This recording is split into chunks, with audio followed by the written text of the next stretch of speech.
Hello, my name is Amanda Halleck, and I want to take a moment to talk to you about what it means to define distance learning during a time of crisis, and then look at perceptions from both students and teachers when it comes to online learning.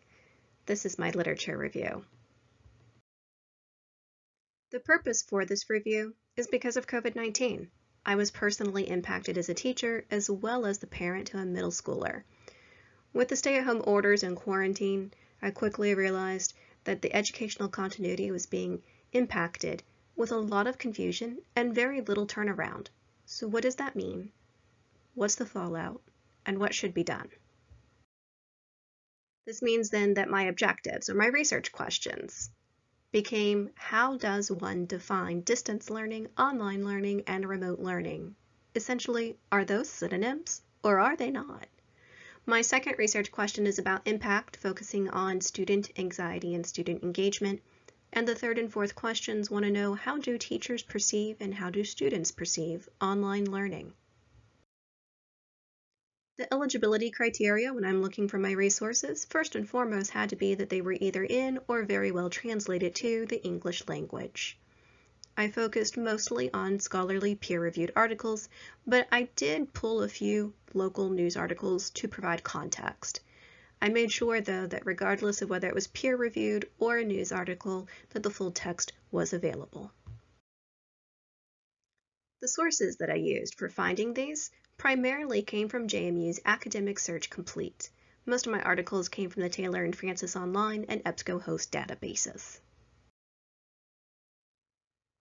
When searching, I realized that I needed to have very good keywords. Well, when it came to definitions, that was easy. I did some combination of online learning, distance learning, remote learning, and then realized that I needed to add an alternative: online teaching, distance teaching, and remote teaching. Finding the best keywords for impacts was actually the trickiest. At first I tried crisis learning, crisis teaching, but I kept pulling back results that were fixated more on emergency planning for a municipality. So then I had to broaden my search and look at education in natural disasters, such as volcanic eruptions, earthquakes, and hurricanes. Now, keywords for perceptions was pretty straightforward. Students' perceptions, teachers' perceptions about online learning. The method for synthesizing all of this information. Well, I found 31 articles that I wanted to look into a little bit further, so I placed them into a folder on my hard drive, and I began my research. I read them all, and I realized I had to go back and refine them. I put a date parameter from 2000 to 2020 for any article related to teacher and student perceptions, but I found I did not need to apply a date parameter when it came to definitions over time, nor did I need a date parameter on impacts. The impacts, interestingly enough, COVID is so new, there is no scholarly article when it comes to a pandemic. And because these natural weather events that are very disruptive are sporadic, it didn't make sense to limit those either. While reading, I did focus. I highlighted and pulled out and put into a Word document anything that was qualitative or quantitative in terms of answering my research questions. After all of that reading, I realized that my selection went from 31 articles and spread them across 4 folders, one per research question. When I did that, some were discarded and some were kept to be used in an annotated bibliography. Only 23 made it to that annotated bibliography, by the way. Turns out that 20 of them were articles, while 3 were annual reports, and I included 3 local news articles as well. My findings indicate that when it comes to definitions, many authors agree that distance education involves a time and/or a place separation between learners and teachers. But that's where the definitions diverge. Some favor a hierarchical categorization, while others view distance education as a flexible method for dispersing materials in a variety of ways. My personal favorite definition, though, came from Hodges et al., because they present that online learning means that it is well designed, which means we're talking a long-term environment that takes 6 to 9 months for design and development, About 3 iterations of implementation before an instructor feels comfortable with the delivery on top of that. And that means that in a crisis context, you don't have the luxury of time. So in a crisis, that may require a temporary shift, where you're now focused or your primary objective becomes providing temporary access to the instruction in a manner that's quick to set up, reliably available during the time of emergency. So Hodges et al. Proposed that we add another word into the mix, emergency remote teaching. That's what they formally proposed to best describe the attempt at continuing education when it is interrupted by public health emergencies or natural disasters. So my takeaway from that means sufficient and proper time to pre-plan is the top contributor to instructional efficacy, not the mode of delivery. Findings from student impact with respect to their disengagement or their anxiety levels. Well, I found that online education maintains educational continuity in times of emergencies. At least it can. The question becomes, is there an equitable enough internet access?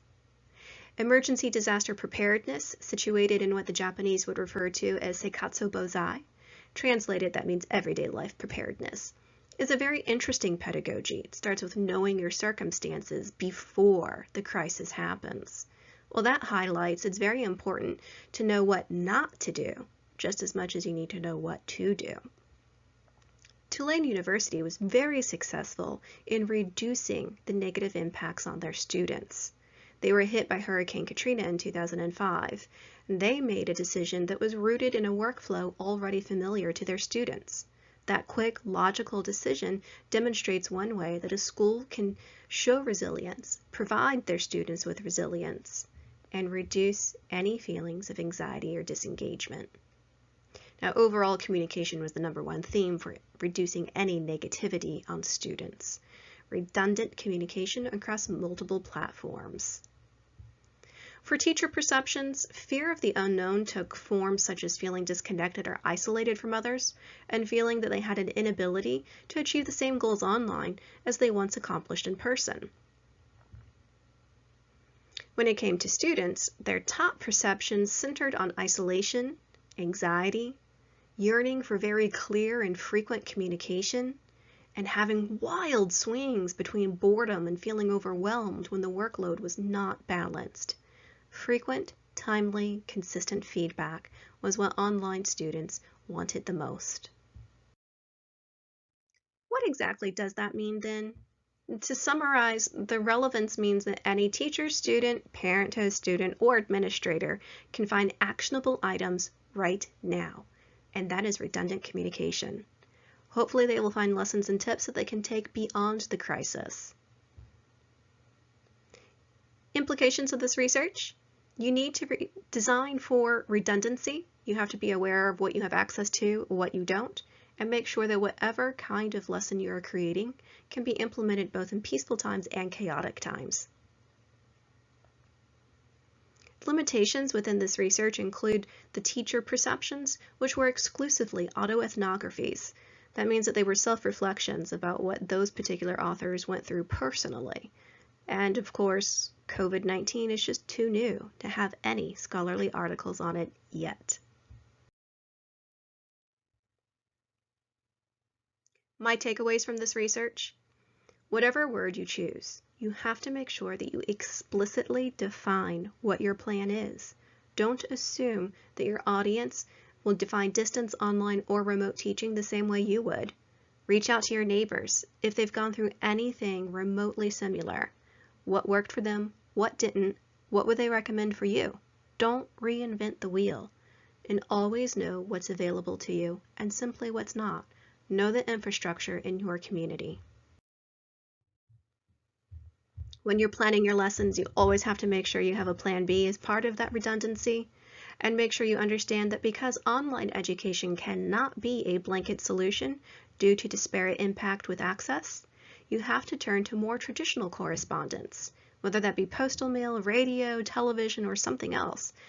I mean, for that matter, my local district printed and snail mailed all of their choice boards for the next 2 weeks to my home address, as well as emailed them.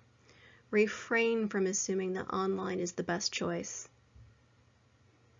Perhaps in future research, you'd have to keep in mind that emergency remote teaching was a very clear definition and it was temporary in nature. Whatever action you take now should be limited. The lessons that you learn should last longer though. Remember that pre-planned courses and emergency remote teaching should not be compared, and that's because of the luxury of time. How can you compare something that had 1 year to be made next to something that had 1 day or even 1 week? Well, for that matter, traditional face-to-face courses and emergency remote teaching should not be compared in future research. If any comparison is to be made, pre-planned online courses and traditional face-to-face would be a better comparison because they were able to take advantage of the luxury of time. If you'd like to read the full literature review, please click on the PDF link below. Thank you so much.